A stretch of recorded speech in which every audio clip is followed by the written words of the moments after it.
dabarsuu qonnaa keenya YouTube irratti sana rikoordii wayii YouTube irra kaa'a. Okay.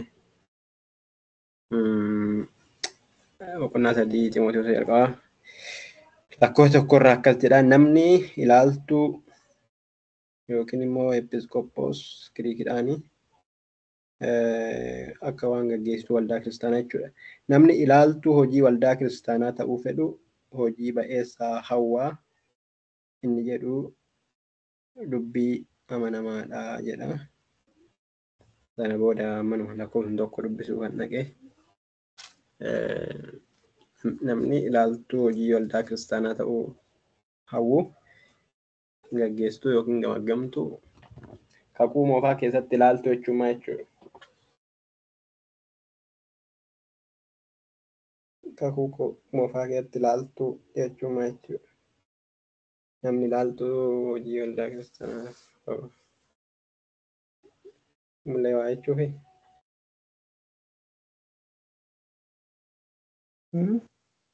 Waa jechuufi jedhe sagaleen kee banamee jennaan. Ifuufi. Okay. Namni ilaaltuu hojii waldaa kiristaanaa ta'uu hawwu hojii gaarii hawwaadha. Kitaabni qulqulluun hojii gaarii jedhe keessaa tokko isa kana kutaa kanadha. Hojii gaarii akka nuti hojjennuuf akeeka Waaqayyo jalqaba gaarii godhee keessa nu jiraachise keessa akka deddeebinuuf yeroo baay'ee irra deddeebi'ee dubbataa. Amantiin keenya hojii gaariidhaan akka mul'atu deddeebi'ee mul'ata. Waaqayyo jalqaba wantoota uumee gaariidha jedhee hojii gaarii ta'uusaa akka arge hin dubbataa. Hojii gaariidhaan immoo akka hin fayyines hin dubbataa. Haa ta'u malee immoo yeroo hundumaa hojii gaarii akka hojjennu hin dubbataa. Garuu kutaa kanatti inni yeroo Ximootiyoos keessatti namni ilaaltuu hojii waldaa kiristaanaa ta'uu hawwiidhaan maal jedhamti hawwiin Amaariffaan? Minyooti dhabni? Minyooti. Waan biraa miti. Ta'uu isaa miti. Minyooti isaa qabaachuu jechuudha. Jiilas namaan jetti ijoolleen namni arabaa warri jiranii fi warri afaan ingilizii kana yeroo jalqabaa baran jiilas namaan jedhu xiqquma ishee namni waan ta'e hawwee yoo jedhe amma kun jiilasii ta'uusaa caalaa wiish fakkaatoon akkas ta'e nama jedhu. Tajaajila garaagaraa dhageenya irra miti yeroo garaagaraa isin mudatee yoo tajaajilamtanii akka ebeluun taatu jedhanii innaa namoonni tajaajilan tokko jira. Warri kaan immoo akka ebeluun taa'anii faarfannaa innaa baasanis jira. Akka raajii bal'inaan ta'a, akka qees bal'ina jedhanii warri faarfannaa baasan jiru. Warri kaan immoo akka ebeluun taatu akkuma kee ofii kee taata jedhamee immoo kan innaa tajaajilan fa'ee jira. Waaqayyo akka ebeluu siin godhu akkuma keessi godha kan jedhan jira. Inni sunis sirriidha, inni sunis sirriidha. Asitti garuu kan jedhu namni hojii waldaa kiristaanaa fi ilaaltuu ta'uu yoo hawwe hawwiinsaa sun hojii gaariidha.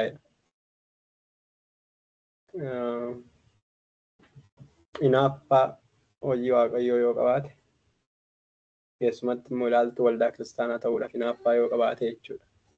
Hinaaffaa yeroo jennu iddoo warri kaan itti du'anitti hinaaffaa maadha jennee miti. Kanaafuu iddoon sunis gaarii, iddoon kunis gaarii kan hin jenne. Iddoo kanatti garuu gaarii jedha. Hinaaffaa isa gaarii yoo qabaate paastarii yoo ta'uu baate toon paastarii jedhee hawwee. Faarfataa yoo ta'uu baate toon faarfataa ta'ee otoo hawwee. Isinitti gugguuttadha waan hawwitan garuu iddoo kanatti ilaaltuu hojii waldaa kiristaanaa ta'uu yoo hawwe namni fedhu, namni barbaadu, namni hawwu maal hawwa jedha? Hojii gaarii hawwaa. Malkaamsiraa kan jedhan keessaa inni tokko ilaaltuu hojii waldaa kiristaanaati. Ilaaltuu ishii jedhu sanarraa kutaatee yoo barbaaddan hojii waldaa kiristaanaa. Namni hojii waldaa kiristaanaa hawwu hojii gaarii hawwaa. Malkaamsiraa waan jedhame hojii waldaa kiristaanaati yeroo hundumaa. Isa kana please nan jeeqinaa yookiin naa cufaa waldicha. Ilaaltuu hojii waldaa kiristaanaati jechuudha. takka akka itti yaaddanii beektu keessan innaa faarfataa eebeluu faarfatee otoon akkas ta'e jettanii yaaddan hambara durii faarfattoota keessaa yeroon faarfannaa arge bakka otoo akkanuma ta'anii du'anii hin jira. Yeroo tajaajilaa tokko immoo sirriitti hafuudhaan tajaajilu arge bakka otoo akkana ta'anii hin jira.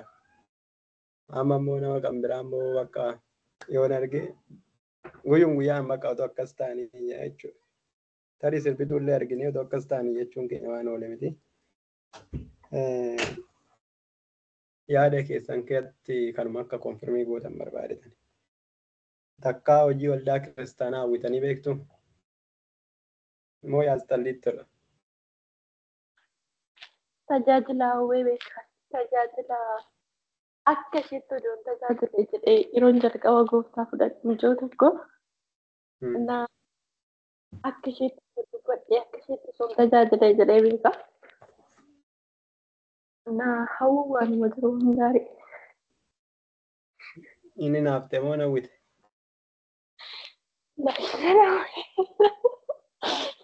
Akkasuma sun ta'ee akkasitti sun dubbadhee hin jedhee. Yaa amma jiraare wanta akkasii jira. Amma hin jiru.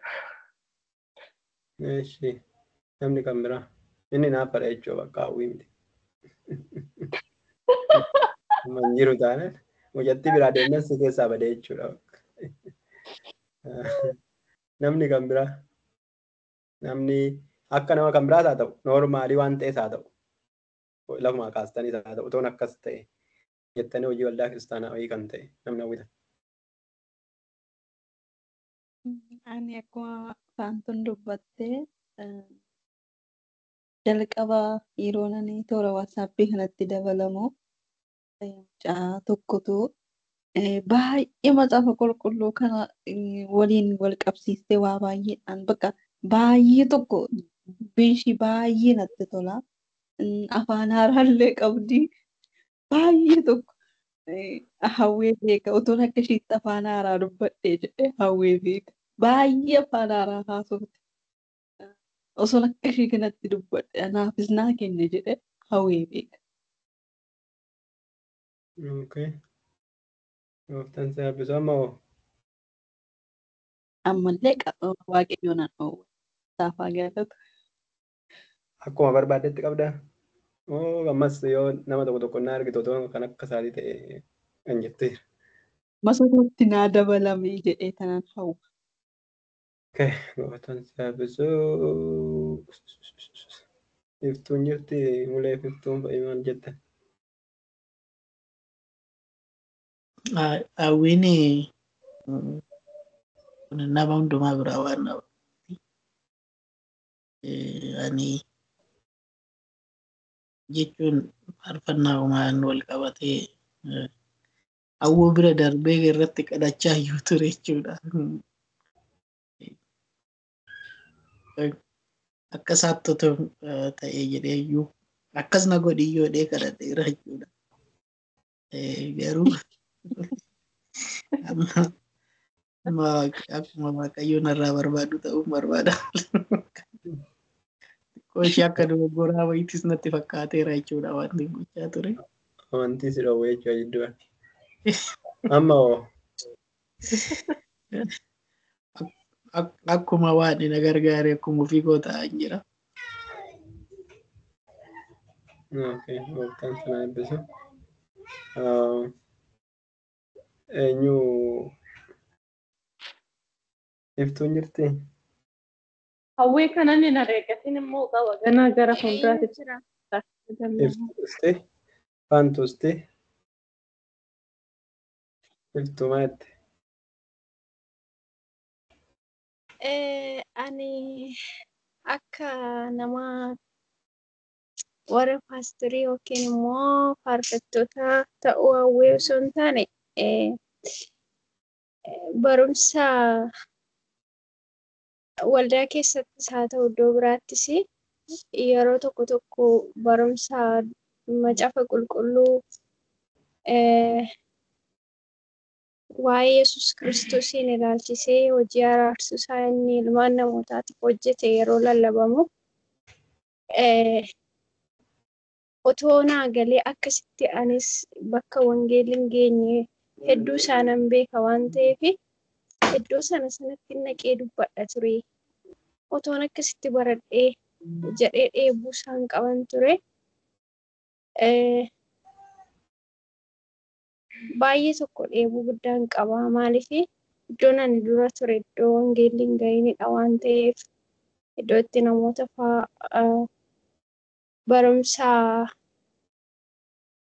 sirrii hin taane faatti maniitu fayyinaa laataa yookiin immoo namni hojii gaarii tokko hojjechuu isaatiin akka waan fayyina bara baraa kana argatu wayitti faa yeroo waldaa keessatti nama boochisan faa waan hin arguufi hojii Yesuus Kiristoos du'aa ka'uu isaatiin nu hojjette kana immoo dhaloota biraan ga'uu nan hawwaanan dheewwadhan ture.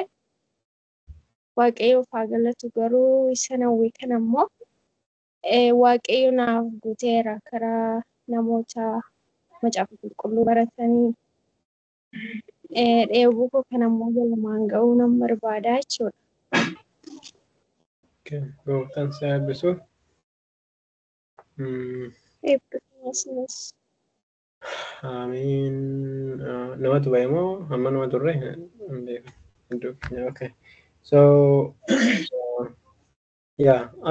amma hawwii sadarkaa hawwiitti iddoo nama dubbisee hojiidhuma waaqayyoo waan jedhamu tokko eenyu miti waa'ee faarfattuu namni miti. Inni kun haala nuti keessa jirruttidha yookiin namicha dhageenye ta'a yookiin argine ta'a yookiin tajaajila ta'a waan akkasii irratti hundaa'a. Hawwiin sun garuu keessa keenya jiraannan hojii gaariidha jedha bakka jaafni qulqulluun. Namni akkasii hawwu hojii gaarii hawwaa'edha. Hojii gaariin akka hojii mana waaqayyoo keessa hojjechuu akka hin jirre akkasii yaadaa qo'attaniifan isarraa kana jechuudha. Bakka hojii numti gaariin nan qaba jedhu mana waaqayyoo keessa akka ta'e akkasiin qo'achaa itti hubachaa yaada keessan keessa kaa'attanii deemtaniifidha. Hawwiin meebii faarfattuu bilisee ta'uu suni na keessa darbuu danda'a. Guyyaa tokko faarfattuun hin kufti, guyyaa tokko waan biraa taatii yookiin anytime gara fuulduraa taatee na keessaa badii danda'a. Garuu hawwiin hojii mana waaqayyoo ani qabu na keessa jira taanan still jiraatadha jechuudha. Waan gaarii nan waa jira jechuudha. Akka eebeluu sanallee yoon ta'uyyuu baadhee akka mamuleen jedhee akka bakka waaqayyotti na yaade keessa koo keessa jiru ta'eera taanan bakka inni hojii gaariidha jechuudha. Hojii gaarii sanaaf immoo yeroo hundumaa hawwii na barbaachisaa jechuudha. Innaa hawwiin sun cal jedhee nu keessa hin teenye waan ta'eef waaqayyo yoo jedhee muleen illee faarfannaa irratti hojjechaa jira. Nutis hawwii akkasii irratti fakkeenyaaf ishiin barumsa natti fakkaate wantichi macaafa qulqulluu sirriitti hubadhee wanticha baasee hubannoo jechuun barumsa natti fakkaate. So barumsicha immoo hawwii sana hojii gaarii argatee hojii gaarii sana karaan fiixan baasutti dhama'uun qaba jechuudha. Wantichi inni kan biraa afaan haaraadha yoo ta'e afaan haaraan sun hojii gaariidha. Hojii waldaa kiristaanaa yoo ta'e hojii waldaa ijaaruu yoo ta'e afaanicha haaraa sana waaqayyo kanan caalatti akka daddeeru anis irratti kunuunsee irratti hojjechuun qaba jechuudha. Nuti hundumtuu hawwii mataa keenyaa qabna. Keessumattuu immoo namoota garaagaraa ilaallee hawwii qabna. Yeroo tokko namni lallabu bakka utuu nanis akka itti lallabeenya tarii immoo kan faarfannaa immoo baay'ee tokko nu sensii kennuu dhiisuu danda'a immoo akkuma keessa hawwiin jirutti jechuudha. Namni tokko faarfannaa guyyaa guutuu dhaggeeffata hawwii isaa waan qabuuf meemii lallaba immoo waan na'uu qabu. Nama hundumaaf hawwiin keessa jira. So hawwii walumaa galatti hojii waldaa kiristaanaatii fi hawwamu hawwii gaarii akka ta'etti Phaawulos barsiise jechuudha. Waan baay'ee qabna hawwii baay'ee biyya lafaatii qabna garuu waldaa kiristaanaa hojii gaariidha jedha. Waaqayyo gaariidha. Boqonnaa 6 qo'annaa yoo gooftaan jedhe boqonnaa 6tti siqsinee xumurra. Yoo gooftaan jedhe immoo boqonnaa 6 waa'ee filamuu gargaartota Malakkoota 7tti qo'annee xumurra yoo gooftaan jedhe garuu xumuruu dandeenya. Kanaaf mulee Malakkoota 7tti nu dubbisite namatti aanuuf immoo Malakkoota 8 kaatiin kenna. Tole nan dubbisa akkas jedha. Bara sana lakkoobsi warra Yerusaalemitti warri Yesuusitti amananii baay'ate. Yihuudoonni warri afaan Giriikii dubbatan warra afaan Yihuudotaa dubbatan irratti guunguman. Kun immoo haadhotiin hiyyeessaa isaanii gargaarsa guyyaa guyyaatti hin argatu kan turan. Waan dagatamaniif ta'e. Yommus warri 12 tuuta amantootaa walitti waamanii nuyi soora jara kanaaf gurguruudhaaf jennee dubbii Waaqayyoo lallabuutti hir'isuun nuuf hin ta'u. Yaa obbolootaa, namoota hojii kana itti kenninu 7 warra maqaa gaarii qaban, warra hafuurri qulqulluunii fi ogummaan keessa guute of keessa barbaada. Nuyi garuu kadhataa fi lallaba dubbii Waaqayyoof ergamuutti hin qabamna jedhanii yaadachiisan. Tuuti sun guutummaatti dubbii ergamoonni dhiyeessan jaallatanii Isxifaanos kan jedhamu amantii isaatti jabaa kan ta'ee fi hafuurri qulqulluun kan keessa guute dhiyeessan. Akkasumas Filiiphoosii fi Pirokoroosiin Niqaanooraadhaa fi Ximoonaa, Parmeenaa, Niqolaawosiin nama biyya Anxookiyaa isa amantii warra Yihuudotaa fudhate tures. Isaan kana hundumaa ergamoota dura dhaabachiisan. Ergamoonni yommus Waaqayyoon kadhatanii harka isaanii mataa tokkoon tokkoo isaanirra kaa'an. Dubbiin Waaqayyoo itti fufee bal'achaa baay'inni amantoota Yerusaalemitti argamanis ittuma dabalamaa adeeme. Luboota keessas baay'een amanticha fudhatanii jedha. Gooftaan si eebbisu. Ameen. Luboota keessaa baay'een amanticha fudhatanii lakkoofsa 8 kaasee hamma dhumaatti obbo Hirphasa. Dubbisaa achumaan nagaa jedhaati.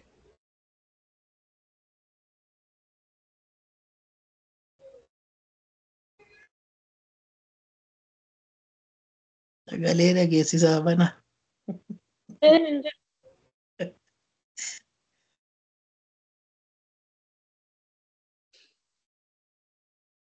Injiru ammallee. Injiru. Ammasitti faantuu dubbiftaate inni sirreeffatee haadha. Okay, kan jedhamu qabu. Isxifaanos ayyaanaa fi humna Waaqayyootiin guutee dinqii fi milikkita gurguddaa namoota keessatti argisiise. Yommus jarreen Qereenesii fi Iskindiraa tokko warra mana sagadaa warra Furrii bu'an jedhamu tokko wajjiniin akkasuma biyya Kiilikiyaattii fi Asiyaatti kan dhufan tokko ka'anii Isxifaanositti falman. Haa ta'u iyyuu malee ogummaa fi hafuura isaa Isxifaanos ittiin dubbataniif mormuu hin dandeenye. Kanaafis Musee fi Waaqayyoon otoo arrabsuu isa dhageenyeerra akka jedhaniif namoota itti kaasan. Isaan akkasitti namootaa fi manguddoota barsiisota seeraa fi isatti aarsan. Isxifaanos qabatanii harkisanii yaa'itti dhiyeessan. Namoota sobaan isa irratti dhugaa ba'uu fi jedhanis fidanii warra sobduun kun immoo namni kun yeroo hundumaa iddoo qulqullaa'aa kanaa fi seera Museetiin mormuu hin dhiisu. Yesuus namni Naazreet kun iddoo kana balleessuuf wanta amala ta'e isa Museen nutti dabarses geeddaruuf jira jedhee otoo inni dubbatu dhageenyeerra jedhan. Yaa'icha keessa kan turan hundinuu ajajanii Isxifaanosii yommuu ilaalan fuulli isaa akka fuula ergamaa Waaqayyoo ta'ee argan. Gooftaan si eebbisu. Sagalee isaa cheekii godhaa Hirphasaadha. Dubbadhaa barsiisaa dubbadha.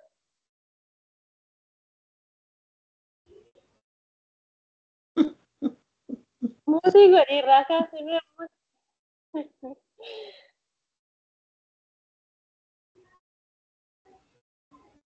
Muusii godhira wantooti deebisee irraa kaasee.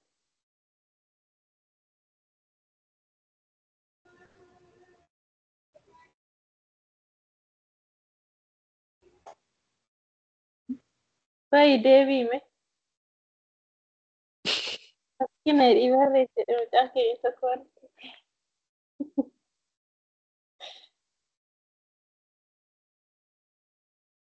Qaba malee. Amma dhufaa Warra na dhokatee seenet akkas godhee akka sagaleen kun dhagahamne godhe.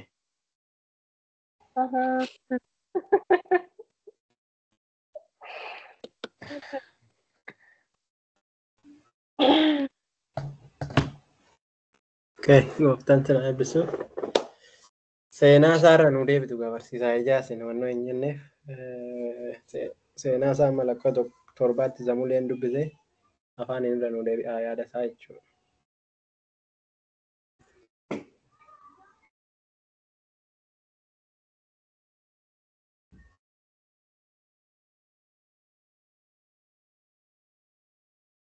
Boqonnaa jaalakkoo tokko amma torbaa seenaa isaa yaada akka qabannutti irra nu deebitu.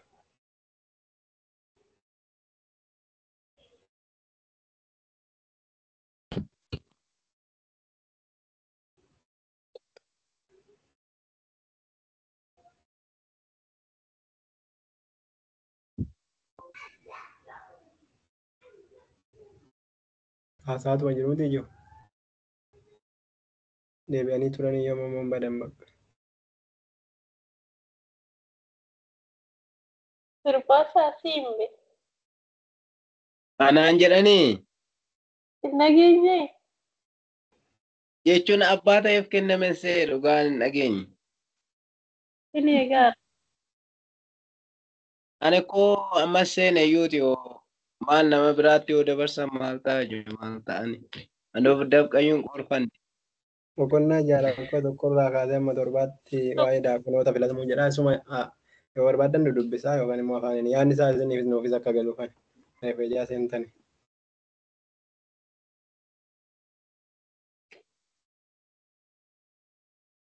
Ja'a hanga torbaa jechuun boqonnum ja'a hanga boqonnaa torbaa moo? Amma lakkoofsa torbaatti. Lakkoo torba booda isa yeroo amma dhumaatti bal'atuu ta'a idiyaa isaa nuuf kenna.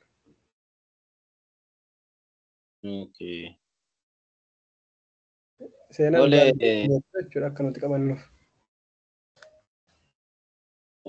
Tole akkuma amma dhageenye gaayyuu gargaartonni torban fo'amuu isaaniidha.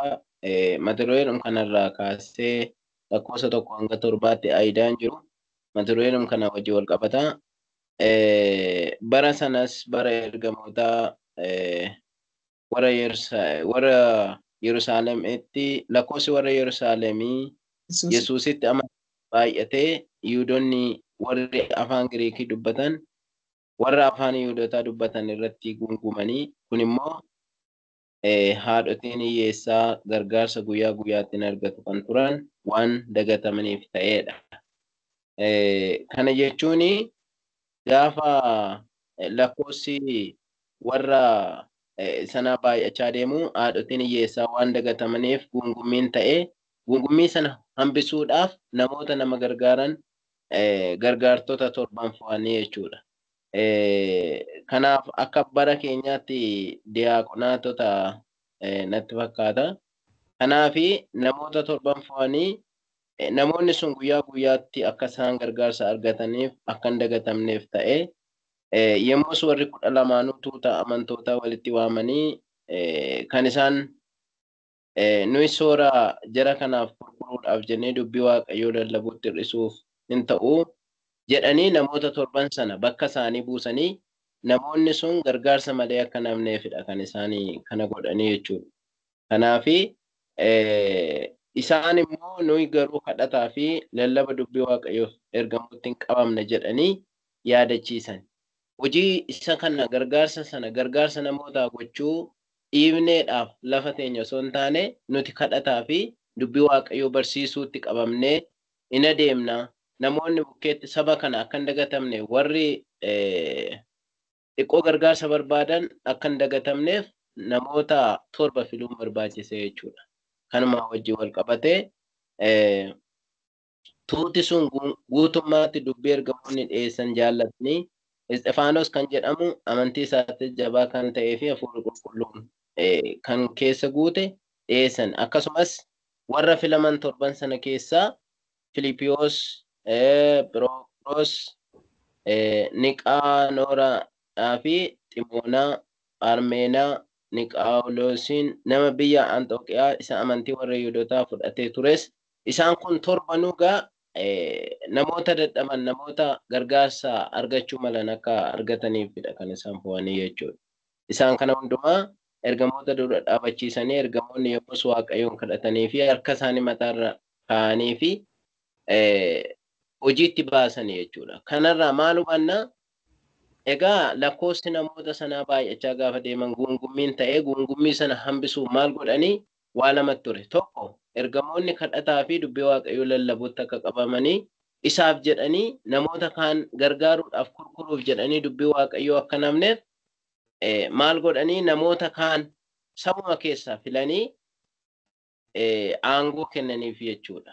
Kuni namoota hundumaa walitti araarse guungummii sana hambise.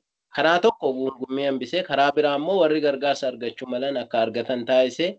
Inni sadaffaan immoo faayidaa inni sadaffaa ergamoonni hojii sanatti qabamanii hojii Waaqayyoo lallabuun akka hin hafneef hojii Waaqayyoo yookiin wangeelaa sagalee Waaqayyoo lallabanii furmaata fidanii jechuudha. Kanaaf wantoota gurguddaa sadii nu badhaasitti. Tokkoffaa namoonni sun gargaarsa argachuu. Lammaffaa warri guunguman guungummiin hafuu. Sadaffaa immoo hojii sanaaf kurkuruudhaaf jecha wangeelli akka bakka ga'uu malu akka hin geenyeef kan taasisuu malu hambise jechuudha. Kana nu badhee eebbifamaa. Otuma dafqee fiigee osoo hin dafqan qofatin natti fiddanii eebbifamaa ulfaadha. Gooftaan sanaa eebbisu. Waaqayyo sanaa eebbisu. Bal'atutti fufi. Waaqayyo gooftaan isaa eebbisu. Asirratti akkuma obboleettii keenya Hirphasaan dubbate gargaartota torban fo'aman sana keessaa Isxifaanosiin nama jabaa Hafuurri qulqulluun keessa bule jedha. Qabamuu Isxifaanos irratti kan inni achitti ija jabinaan dubbii sagalee Waaqayyoo waan dubbatee fi gargaartota torban sana keessaa Isxifaanos ayyaanaa fi humna Waaqayyootiin guute dinqii fi milikkita garaagaraa akkasumas immoo milikkita gurguddoota isaan gidduutti waan argisiisee fi jarreen sun immoo isaaniin mormaa waan jiranii fi bakkee kanatti kan isaanitti dubbatanii inni kun kanaafis Musee fi Waaqayyootu Musee fi Waaqayyoon utuu arrabsuu isa dhageenyeera jedhanii yaa'ii sana fuulduratti isa hadheessanii yaa'ota san fuulduratti isa hadheessan isa keessa immoo hadheessanii malee Isxifaanosiin fuuldura dhaabachuu akka isaan hin dandeenye maaliif jennaan dubbiin sagalee Waaqayyoos akkuma nutti dubbataa jirutti Isxifaanosiin kan keessa bule hafuura qulqulluudha. Jabaadhaas akka ta'e dubbii sagalee Waaqayyoo yeroo isaan filatan illee kan dubbii kanaaf dhugaa ba'eef haa ta'uyyuu malee namni kun yeroo hundumaa iddoo qulqullaa'aa kanaa fi seera Museetiin mormuu hin dhiisu jedhanii hadheessanii haa ta'uyyuu malee Yesuus nama Naazireet kun kana balleessuu fi wanta amala ta'ee fi isa Museen nutti dabarsee geeddaruuf jira jedhanii utuu inni dubbatuu dhageenyeera jedhanii yaa'icha fuulduratti isa hadheessanii malee inni isa garuu fuula isaa ilaaluu akka isaan hin dandeenyee fi hundinuu fajajanii Isxifaanos yommuu ilaalanii fuulli isaallee akka ergamaa Waaqayyoo akka ta'e akka argan dubbii sagalee Waaqayyootti nutti dubbata.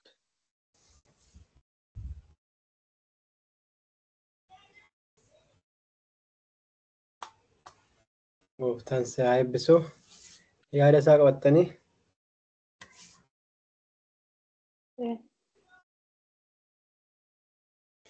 Okay.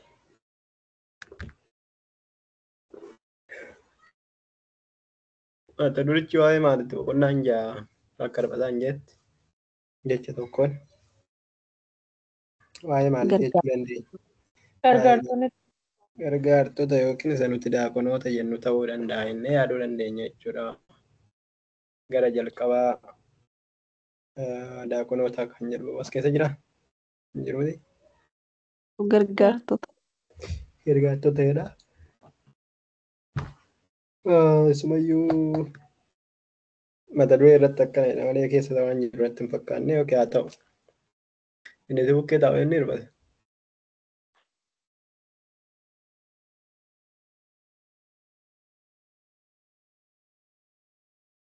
Dubbisaan irra sirriitti hin dhaga'amne.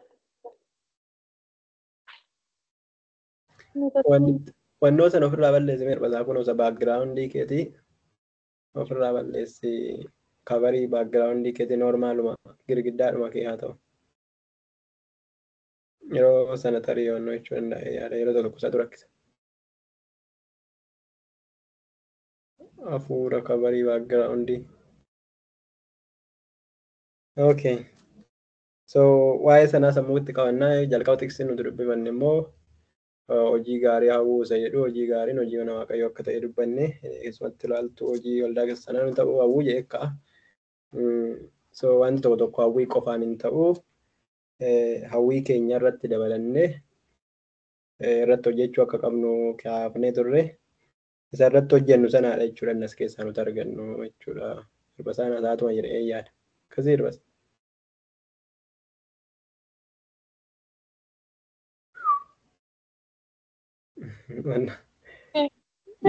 Miyuutii godhi irraa banii ilaali yeroo tokko cufamee bade. Miyuutii godhi deebisii banii.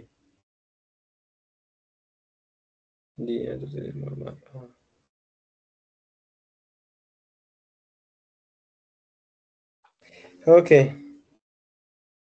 Gooftaan sinaa eebbisu. Bara sana lakkoofsi warra Yesuusitti amananii baay'atee isa jedhu yeroo darbe yeroo garaagaraatti waa'ee akkasii ilaalaa turre amma boqonnaa 6tti baay'ataa deemaa jira jechuudha. Amma boqonnaa 6tti baay'ataa deemaa jira. Isa kanaan qabadhaa gara fuulduraattis immoo waan jiru yoo jiraatan goona. Yihudoonni warra afaan Giriikii dubbatan warra afaan Yihudootaa dubbatan irratti guungumanii jedha. Yihudoonni warra afaan Giriikii dubbatan maalinni warra afaan Yihudootaa dubbatan maali? Okay, irratti guungumanii jedha. Guungummiin isaanii kun immoo haadholiin hiyyeessa isaanii gargaarsa guyyaa guyyaatti argatu turan waan dagatamaniif ture jedha. Warra afaan Giriikii dubbatantu kamirratti kamtu guungumee isa kamtu immoo gargaarsa dhabee gargaarsa immoo maaliif dhabanii rakkoon uumame maalinni rakkoo baay'ataati moo wal tuffachuudha moo kan biraa ta'uu isaa danda'u jechuudha. Yommus warri 12 dhufanii jedha rakkoon guungumame kun meebii warra 12 bira akkaataa itti ga'e yoo wanta argattan jiraatan nutti himtu. Sana booddee nuyi hojii kanaaf gurguruun nurra hin jiraatu jedhanii nuyi soora jara kanaatiif gurguruuf jennee dubbii waaqayyoo lallabuutti hir'isuun nuuf hin ta'u jedhanii soora jara kanaa gurguruudhaaf jennee dubbii waaqayyootti hir'isuun nuuf hin jiraatu jedhanii kamtu caalaa yookiis immoo barbaachisummaan qabu inni suni maaliif akkana jedhanii isa jedhus itti deemna. Barbaachisummaa qaba yoo ta'e okay barbaachisummaan qabu yoo ta'e immoo akkamitti isa jedhu itti deemna. Sana booddee namoota 7 jedhanii namoota 7 ta'uun isaanii kun hiika mataa isaatii qaba yoo ta'e macaafa qulqulluu keessa waa'ee lakkoo 7 jira waan ta'eef hiika mataa isaatii wanti qabu jira yoo ta'e okay nutti himtu waanuma sitti fakkaate. Kan biraa immoo achi booddee Phexros fa'ii kan jechaa jiran nuti warri 12 jedhamiti iddoo tokko kanatu dogoggoree laata. Yommus warri 12 jedha. Nuti warri 12 kuni barsiisa sagalee waaqayyootii fi kadhatatti jabaannaa malee waa'ee kanaatiif jecha isa sana dhiisuun nuuf hin ta'u jedhanii. Gini warri 7 filataman sun immoo kan isaan godhan waa'ee soora haadholii hiyyeessota gurguruuti malee waa'ee lallabaa miti, waa'ee tajaajilaa miti, waa'ee kadhannaa miti, waa'ee dinqii gochuu yookaan kan biraa miti. Gini immoo yaa obbolootaa namoota hojii kanatti kenninu nama 7 maqaa gaarii kan qaban warra hafuurri qulqulluun guute ogummaan isaan keessa guutuuf keessa barbaada. Waa'ee soorati, waa'ee distii, waa'ee wannoo, waa'ee birrii, waa'ee kanaati. manfas quddusii maaliif barbaachise? Maqaa gaarii maaliif barbaachise? Ogummaa maaliif barbaachise? Silaa wangeela lallabuuf miti kan filatamaa jiran yookiin daakoniidha malee akka duraan nuti jenne hojii gaggeesstuu waldaa kiristaanaatiif miti jechuudha. Ilaaltu hojii waldaa kiristaanaatiif miti. Jaarsolii waldaatiif miti kan isaan filatamaa jiran daakoniidha. Isayyuu immoo daakoniin jedhu iddoo kanatti yeroo jalqabaatiif waan ta'e waa'ee daakonii otoo hin ta'in noormaali. Waa'ee bakka garaagarummaa ta'e kana jara sana keessummeessudha jechuudha hojiin isaanii. So isa kana of keessaa barbaada kan jedhan maal bu'aa qabaa.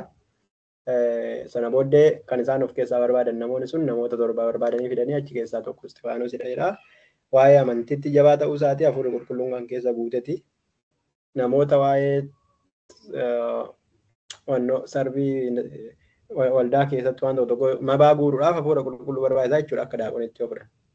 Akka kutaa kanaa yoo ilaalle mabaa guuruudhaaf hafuura qulqulluudhaan guutamuu qaba jechuudha. Maanni maqaan ishee mana xaraguudhaaf akkas gochuu qaba jechuudha. Hojii daaqonii sana amantiitti jabaa kan ta'uu qaba, hafuura qulqulluun guutuu qaba, maqaa gaarii qabaachuu qaba, kan hundumaa qabaachuu qaba jechuudha. Kun hundumtuu maaliif barbaachisee namoota 7 kan ta'u fidanii isa fuuldura dhaabanii isaan kana hundumaa ergamoota fuuldura adda dhaabachiisanii booda ergamoonni ookee jedhanii waaqayyoon kadhatanii harka isaanii irra kaa'anii sana booddee kadhatanii fi gara hojiitti gadi dhiisanii jedha. Okay. Yeroo isaa dubbachuu hin deesaasti jechuudha ammas. Inni kootu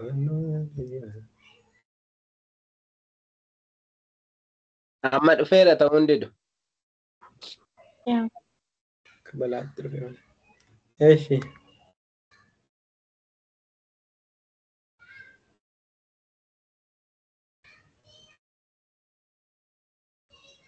Gaaffii keenya deebii kennee raawwatu.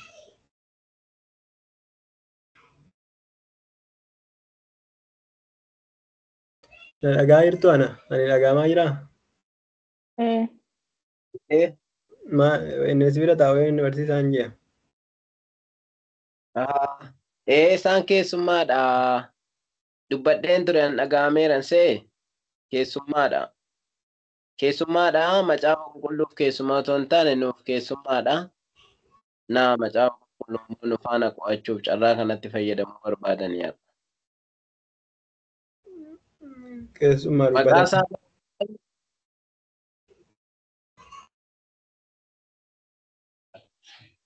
Maqaan Fayyisaa Abdiisaan jedhama. Fayyisaa Abdiisaa. Inni dhumaa Laggasaadha. Gooftaan suni haa eebbisu. Baga nagaan dhuftan obbo Fayyisaa. Nagaadhaan hundi keessan.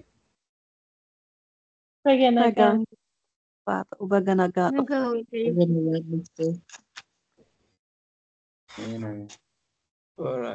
Baruu. Yaadni isinii dhufe jira. Isa nama dubbadhee qabxii kakkaase. Yaada isinii dhufe. Yoo tokko tokkoon deemna jettanii waa'ee Yihuudootaaf Yihuudootuma miti lachuun isaanii afaan Giriikii fi afaan Yihuudootaa dubbatu jedha maaltu akkana godhe.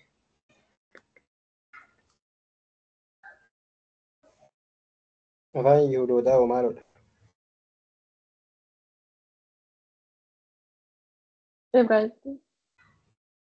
Ibraayistii eeshi.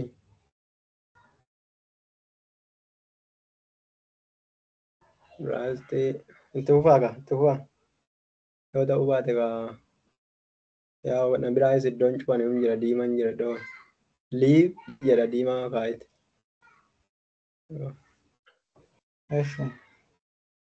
Maalodha?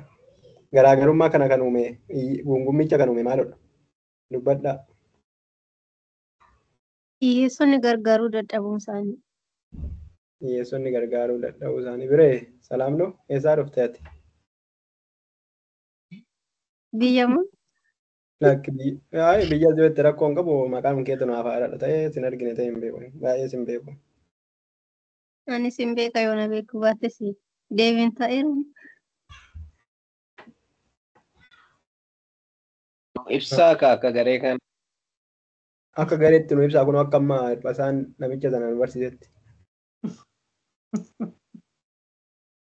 Kan biraan hedduu kan jedhamu.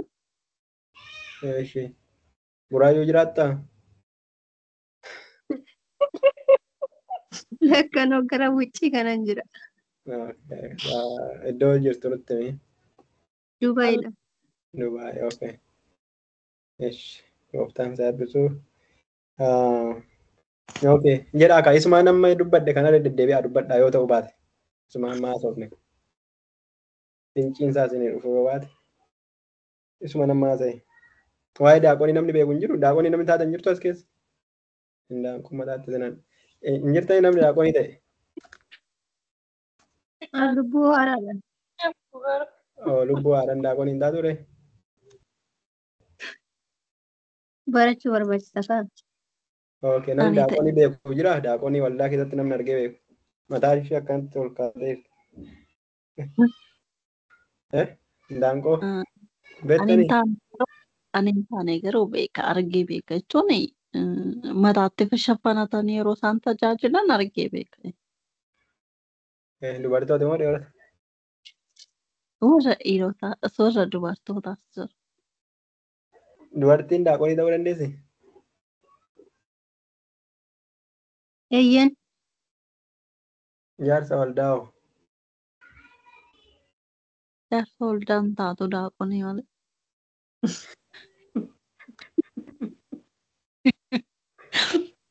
Maqaa daaqonii kana dhiiratti akkam jedhanii waamu? Jaarsa waldaan na'een akkamtu jaarsa dhiiranoo daaqonaa jedhu moo akkam jedhu? Dubartii an daaqonii yoo jenne dhiiran maal jenna? Okay, yaadni isinii dhufeera? Yaada isinii dhufe namni jiru dubbatu.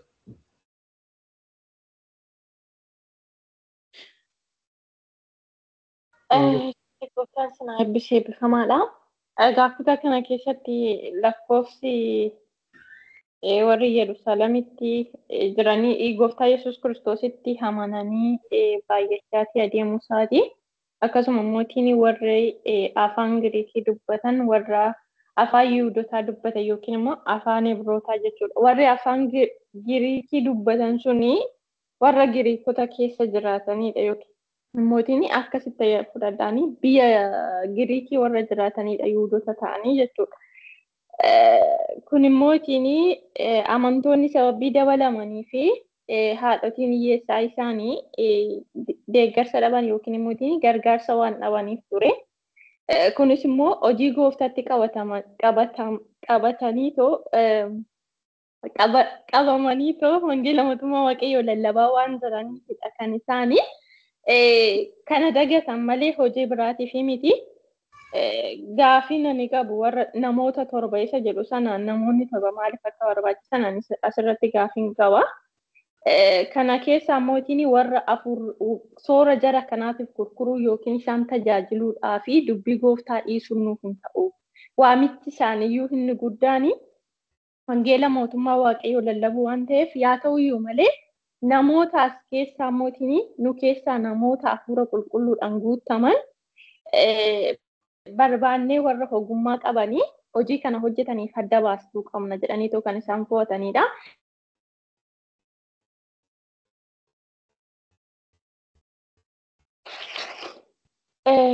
Neetworkii kiyannaa waasee ture.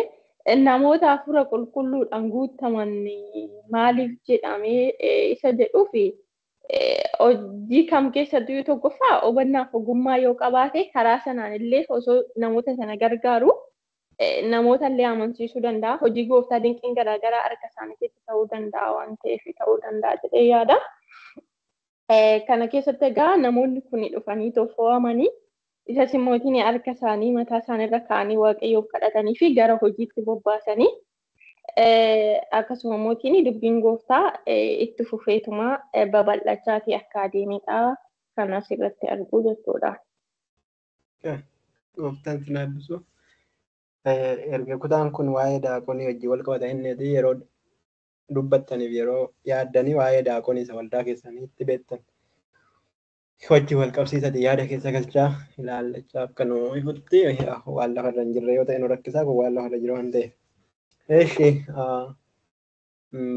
faantu yeroo dubbattu warri Giriikii afaan dubbatan warra isaan gidduu jiraatanii jette Yerusaalem keessa jira Giriikiin. afaan Giriikii dubbatan.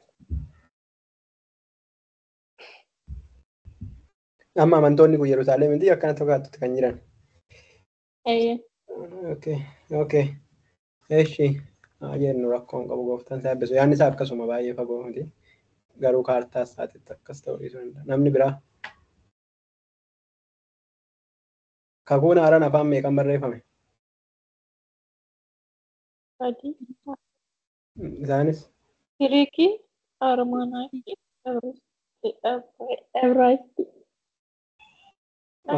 waan ta'e jedhee si arrabseen oole. Eeshi kan biraa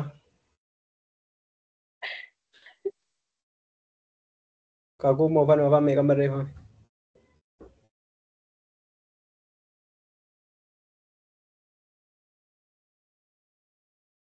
Afaan lama miti. Armaayikii fi Ibraayistii. Eeshi Armaayikiidhaan maaliif barreeffame? Ibraayistiin warra akkanumattuu Ibraayistii yeroo jennu akkanumattuu Ibruu jechuudha. Ibruu salphaan miti. Oromoo salphaan miti. Maanni inni sun Armaayikii inni sun.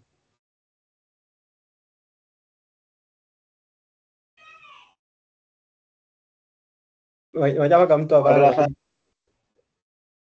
Yeroo baay'ee gooftaan keenya Yesuus Kiristoos yeroo dubbata fakkeenyaaf ifaa ta'a yeroo jedhee dubbate afaan kun afaan warra Armaanaayikii akka ta'e keessatti kan dubbatu kutaa macaafa qulqulluu keessa Luqaas keessatti baay'inaan wantoonni akkasii kan argaman.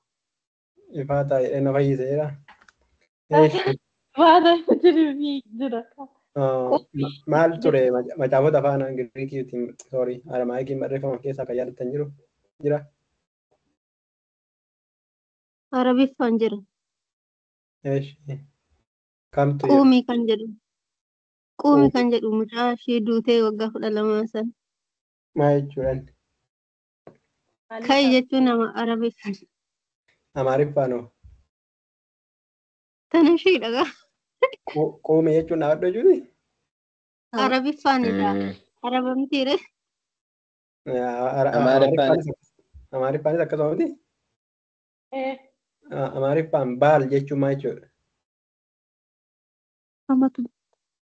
Baal.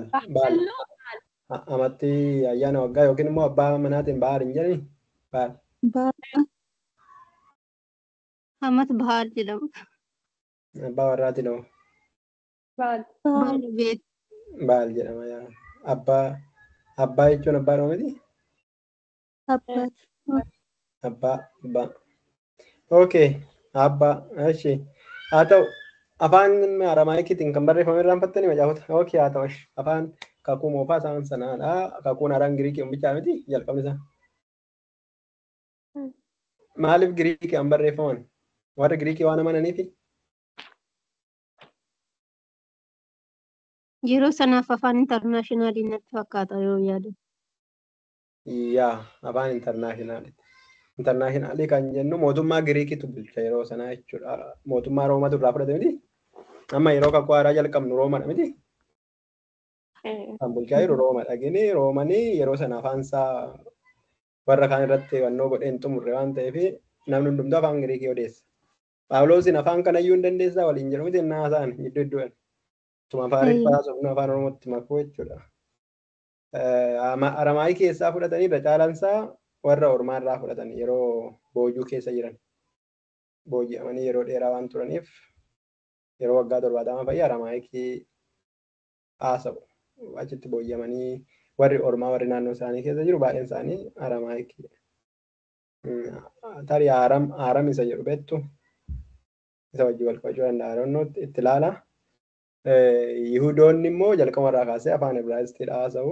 Mitiire Ibroota miti maqaan isaatu Yihudoota. Afaan Yihudootaa jechuun Ibraayistii garuu Aramaayikii yeroo dhiyoorraa kaasanii Aramaayikiidha kan isaan wannoo jedhan boojuu booddee keessatti. Okay. Jalqabas immoo Gibxii tura miti jalqabuma yoo ta'u hin bahin. Okay. Inni kan biraa inni Giriikii jettan akkuma kanaadha. Giriikii afaan jeneraalii waan ta'eef yeroo sana booji'amanii biyyoota garaagaraatti badanii turan miti kakuu moofaa keessatti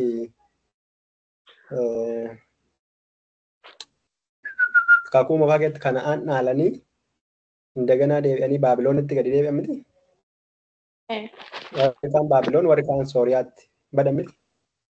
Warri Sooriyaa dursa dhaqanii Baabiloon immoo booddee dhaqanii waggaa 70 booda ol deebi'anii yeroo sana immoo warri Baabiloonii mandara ishii amma isin irratti wal lolaa jirtan kana baay'ee ishii jalaa qaqqabatanii minaamanii godhanii nama isaanii keessa buusnan waraabessi nama isaanii fixe. Yaadattu bineensi nama isaanii fixnaan hayi luba tokko nu ergaan akkatti waaqayyo waaqeffatan nu agarsiisu jedhanii dhaqanii warra boojuu keessa jiran keessaa luba naamni luba warruma iyyeetti kana naamni mandara keessaa barbaadanii itti kennanii achitti akkatti seera waaqayyootti waaqeffamu lubni itti agarsiise sana booda namoonni jiraachuu danda'an warri ormaas wal makanii kakuu haaraa keessatti ennaa dhufanis akkasumatti wal makanii turanii jechuudha beektu. So kakuu haaraa keessatti ari'atama garaagaraa irraan kakuu moofaa keessa jiru ammayyootuma jennu. Amma hojii ergamootatti kakuu moofaa keessa jiru ari'atama garaagaraa irraan biyyoota garaagaraa keessa warra jiran sanatu kakuu haaraa irratti yeroo amantiin kiristoosii kun dhufu hafuurri qulqulluun yeroo bu'u iddoo garaagaraatti wal guuratanii dhufutti dacha'an jechuudha gara Yerusaalemitti. Yeroo darbe boqonnaa lamarratti biyyoota adda addaa baay'ee irraa akka walitti dhufan ilaalle miti. Kanaaf namoonni isaanii almost zarii isaaniitu lafarra jira malee iddoo baay'eetti faca'aniiru bakka wal makaniiru warra ormaa wajjin. Kanaaf akka kun Oromoo ta'anii Ameerikaa iddoo garaagaraa jiraannu biyyoota biraa jidduu jiraanna afaan Ingiliffaa haasofna. Gin gaafa biyya dhufne ijoolleen keenya afaan Oromoo hin dandeessu jechuudha. Ginni zariin keenya qomoon keenya tokko waan ta'eef gaafa biyya dhufnee biyya abbaa keenyatti wal geenyu isin warri biyya keessa jirtaniif nuti walitti dabalamnee amantii baay'ee namoota taane sababii kanaatiif kutaa kanarratti kan inni kaa'u baay'inarraa kan ka'edha isaan dagataman. Bakka wal qaqqabuu dadhaban nama 12 qofatu jira. Amantoonni nama 10,000tti lakkaa'amaa jiru baay'ee guddachaa yeroo darbe ilaaltan itti gooftaan akka lubbuu warra amanan itti guyyaan itti dabalaa deemu 3,000 2,000 4,000 akkasumatti aman akka keenya nama tokkitti ji'atti harkaan baasu miti. Amma koo ji'atti nama tokko waldaa keessatti too amansiifneet waggaatti nama 5 meeqa nama 12 waggaatti namni 12 maana ta'e hin beeku waldaa keessanii nama nu kan keenya meebi nama 5 yookiin nama akkasii. Waggaatti isaan biratti lakkoofsan qabu waan ta'eef nama 12 qofatti qabu tajaajiltoonni nama 12 qofa. Garuu sabni baay'ateera. Yeroo darbe boqonnaa 4 irratti qo'anne miti mucaa tokkicha nama waa'ee tajaajilaa kan fakkaatu nama akkasii mucaa tokkicha argine malee amma ammaatti namoota 12 sanarraa kanaaf maqaa gaarii nama qabu nama kan biraan beekne. Boqonnaa 4 lakkoofsa 36 miti.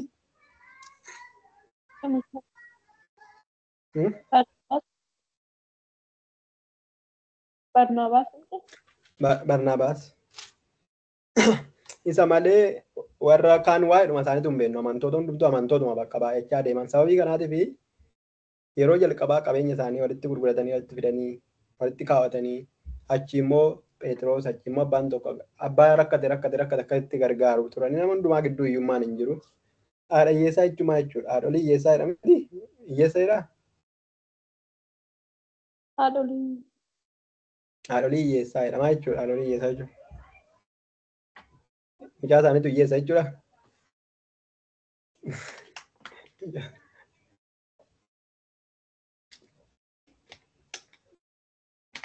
Nafaa qaba. Sagaleen keenya jiru ammas. Dubbachaa. Eshi namni kan biraa dubbadhaa manni sirreeffattu. Ansaa mormii diinati barana. Waan biraa fayyadamtaa? Ante cufi aappii biraa namni cufi. Eshi haadholii hiyyeessaa jechuudha jechuudha.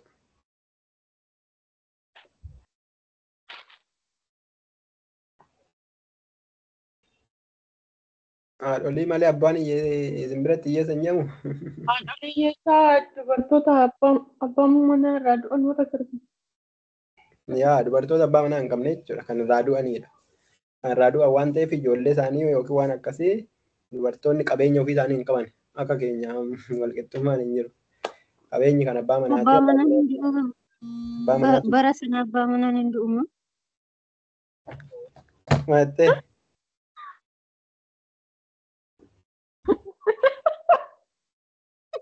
Bara sana abbaan manaa hin du'umu. Maal jechuudha? Gaafiin keenan galle abbaan manaa hin du'aa jette moo? Jechuun maaliif haadhotii hiyyeessaa bittaa jedha abbootii hiyyeessu. Abbootii maa jechuu dideettaa?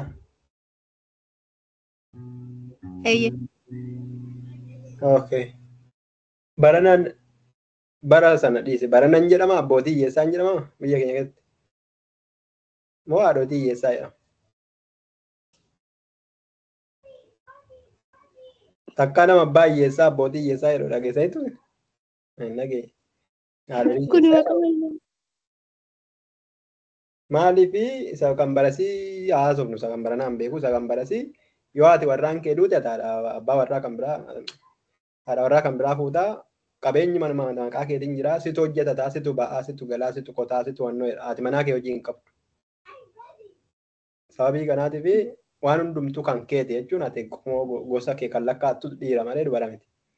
Sababii kanaatiif amma abbaan manaa isaanii jiraatanitti dubartoonni kabajamanii ulfaatanii jiraatu abbaan manaa isaanii irraa du'e taanaan wanta kan kooti jedhan hin qaban. Dhaala qaban hin qaban. Ofii isaanii hin ba'an hin qotatan wanti hin jiru wanta akka kanaa. Sababii kanaatiif harka warra waldaa gaggeessutti harka warra biyya gaggeessutti jechuudha. Yeroo sana immoo noormaalii kakuu dhummoofaa keessattu abbootiin manaa isaanii irraa duunan haadha manoota isaanii kan gargaaru noormaalii warra lubootaa ta'uu qaba. Warra amantoota gaggeessaa amantootaa ta'uu qaba. Bakka walitti qabanii kan gargaaru. Karaa tokkoon abbaan manaa isaanii duunan hojii waldaa kiristaanaa hojjetu. Jechuun amma waldaa dhagannaa dura noormaalii mana qulqullummaatu abbaan manaa isaanii waan du'eef hojii biraan qabanii guutummaatti hojii waldaa kiristaanaa hojjetu. Kakuu haaraa keessatti beektu dubartii isheen abbaa warraa biraa duunan waggaa 84 geessu raajii kan dubbattu hojii Luqaas keessa hin jirtu. Abbaan manaa biraa duunan akka isaan keenya mandara keessa hin deeman isaan hojii waldaa kiristaanaatti kennamu mana qulqullummaa keessa hojjetu. Monoksee moo jettu ishee amma warra mana isaan monoksee jedhamu warra dubartootaa isaan achi keessa galanii ta'an. Waan akka kanaati abbaan manaa irraa duunan eenyu biraan qaban jechuudha. Dhaala biraan qaban dugda duuba waan eeggatan hin qabanii waldaatu yookiin immoo otoon waldaa yoo hin ta'in mana qulqullummaa keessa warra gaggeessa warra akkasiitu isaan gaggeessa jaarsolii abbootii biyyaatu isaan gargaara. Isaaniif jecha bakka dhaabbataadha kun beekamaadha jechuudha. Garuu kun yeroo kanatti amantiin gosa lamatti ta'e. Tokkoffaa amantii Yihuudootaa noormaalii jira. Lammaffaa amantiin inni kan Yesuusii jira. Inni kan Yesuusii kun yeroo dhufu warra duratti akka seeratti gargaaramuu qabu turanii tokkoffaa warri Giriikii keessa jiraachaa turan xuraa'oodha. Xuraa'oodha jedhanii yaadu warri Yerusaalem jiran. Baay'ee seera warra Yerusaalem jiraatanii wajjin warra biroota isaan kaanii wajjin seerri isaanii hin eegamuuf. Akka amantootatti immoo amantoonni immoo baay'ataa deeman. Akka immoo warra biyya lafaa noormaal warra Yihudootaa sanatti immoo amantii isa sana fudhatan amantii Yihudootaa dhiisanii waan ta'eef seerri isaan dirqisiisee isaan gargaarsisu hin jiru. Amma yaadni isaa isinii dhufa jedhamu akka maananii lallabaa jira. Na dhufaa jira garuu duratti immoo kaasee hacuucamaa turanii jechuudha. Hacuucama miti. Akkasitti hacuucama miti. Kun seeruma Waaqayyo. Sagalee Waaqayyooti kan akka malee hacuucama miti. Hacuucama wanti hin jiru. Hacuucama wanti jedhu yaada isa seexanaa barsiisonni sobaa yaada sammuu dubartootaa keessa kaa'anidha. Kun tooruma Waaqayyo isaan kaa'ee ittiin isaan jiraachisee isaan ittiin gaggeessaa ture malee hacuucama miti. Akkuma kanattidhas immoo Waaqayyo yoo dubartiin haati hiyyeessaa irraa abbaan manaa irraa du'e warri kaan gargaaruu qabu waldaan gargaaruu qabdi. Jechuun ijoolleen ishii daandiitti baduu hin qabanii dubartittiin sun ganaa deebitee nama orma kan biraatti hidhattee heerumtee ijoollee ishii irratti diina kan biraa fiduu hin barbaachisu. Waldaan kiristaanaa ishii gargaartee ishii qabdee ishii guddisti. Kana caala maal haa godhu Waaqayyo? Hacuuccaa jedhama kun?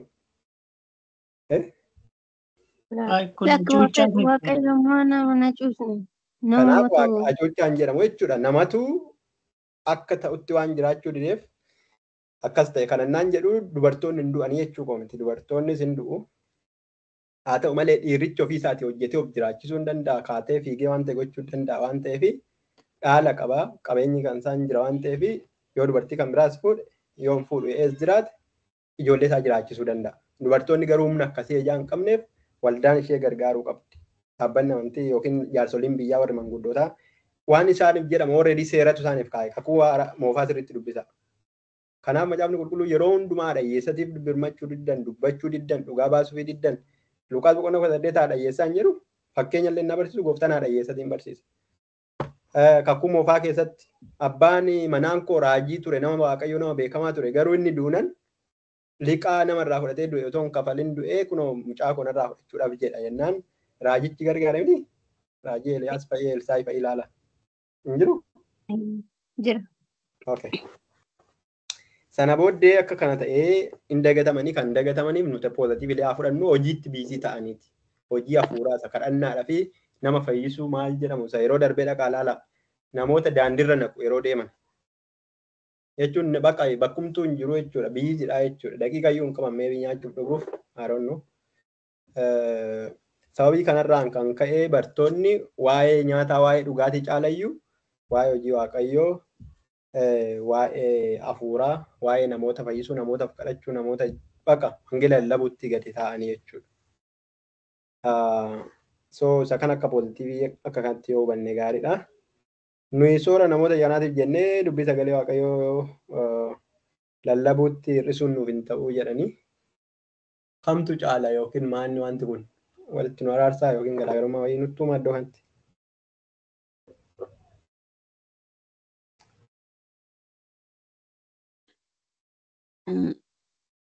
Yaada namoota sanaas danda'anii dubbii waaqayyoo kanas danda'uu namoota sanas tajaajiluun fi dubbii waaqayyootiinis tajaajiluun tokko akka hin taanetti saba sanatti dubbataara. Isaas sanaa fi kan isaan gargaaruu fi kan isaan sanaa wanta hanqina isaanii hiyyeessota gargaaruu sana irratti hanqina isaaniitiif bakka bu'ee kan isaan gargaaru isaaniif filatanii waanta. Okay. Haadha hiyyeessotii kana gargaaruun sirrii ammoo sirrii miti jechuu isaati Phexros fayyannaa dubbatan. Sirriidha moo sirrii miti jechuu isaati. Sirriidha. Sirriidha miti akkas namni itti waliin galle jira sirriidha jechaatuma jira gin nuyi gochuu hin qabnu jechaa jira. Sirriidha garuu hundumtuu. Sirriidha garuu nuti wangeelatu nutti kenname wangeela hojjennaa garuu nama kana hojii kan hojjetu bakka isinii buusnaa jedhanii namoota filannoo argina. Sirriidha jennetti walii galle jechuudha. Phexros jechaa kan jiru sirrii miti jechaa hin jiru. Sirriidha garuu nuyi miti kan hojjetu jechaa jira. Namni kan biraan moo hin jiru. Okay. Okay. Phexros kan inni jedhu hojiin wangeela lallabuuf kadhachuun hojii guddaadha. Namoota guguddoo barbaachisaa. Ergamoota barbaachisaa. Hojiin waldaa keessaa daaqonii ta'anii fa'ii nama gargaaruun hojiin nyaata qopheessu waan garaagaraa maallaqa hiruu waan garaagaraa namaaf sirreessu immoo namoota bakka dhiyoo aman barbaachisaa baay'ee bilchina hin barbaadu. Yookiin itti gaafatamummaan keenya waa'ee wangeela lallabuutii fi waa'ee kadhachuuti malee waa'ee namoota gargaaruu miti jechuu isaati immoo jira miti waldaa keessatti kuni gahee keeti kan jedhan daaqoniidhaan kuni gahee keeti kun immoo gahee paastariiti kan jedhan akkasitti gaheen keenya isaan akkanaati malee isaan akkanaa miti jechuu isaati immoo noormaalii numa bukkeetti namni kan biraa dabalamu jechuu isaati.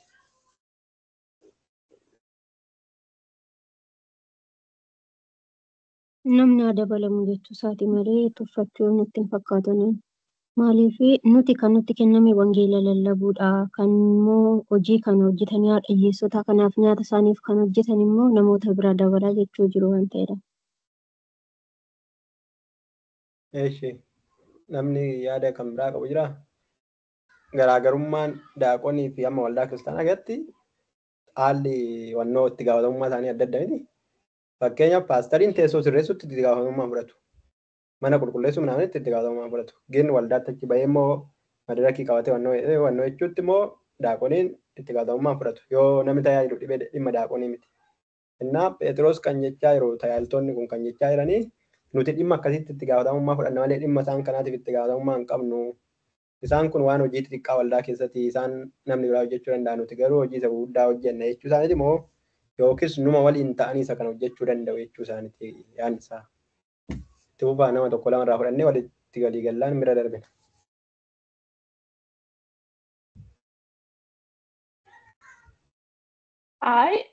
Asirratti isaanuma wajjiniitiin ta'anii hojicha akka hojjetanidha malee maaliif tokko jarri suni hojii kanarratti akka ramadamaniif warri kun immoo wangeela mootummaa waaqayyoo lallabuutti akka hir'issu kan isaan gochaa jiran jechuudha. Isuma immoo warra maqaa gaarii qaba warra afur Okay, Chupa, thank you. Alright.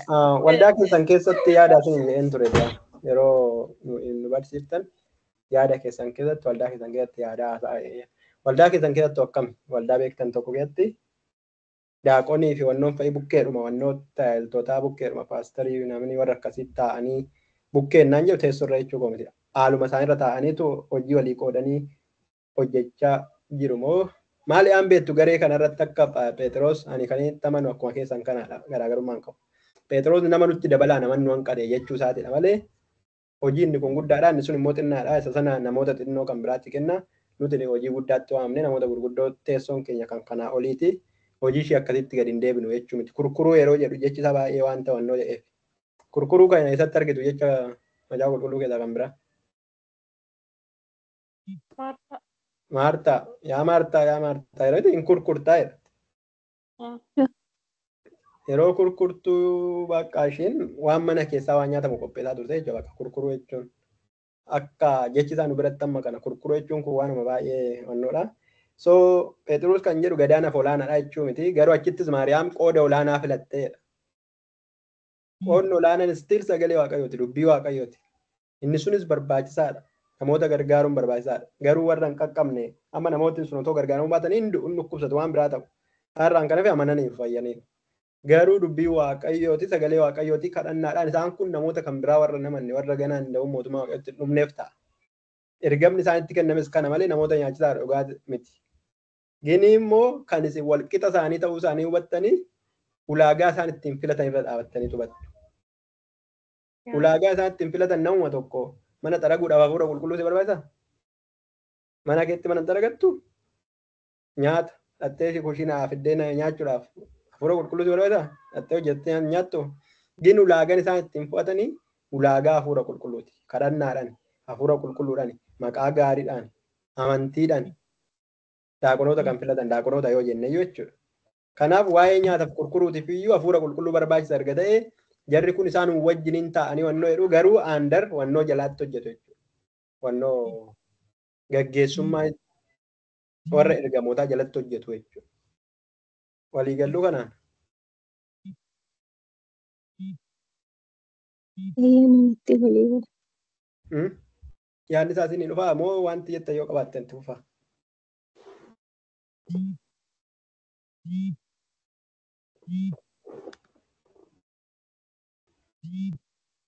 Okay, so hojiin kun nun ilaallatu jechuu isaa akka hin taane jalqabuma gaaffii isaanii yeroo jarri gungummii kaasan hin dinne hojjettoonni kun hin dinne tajaajiltoonni hojichi sirriidha gaaffichi sirriidha gungummiin keessan sirriidha jedhanii fudhatan.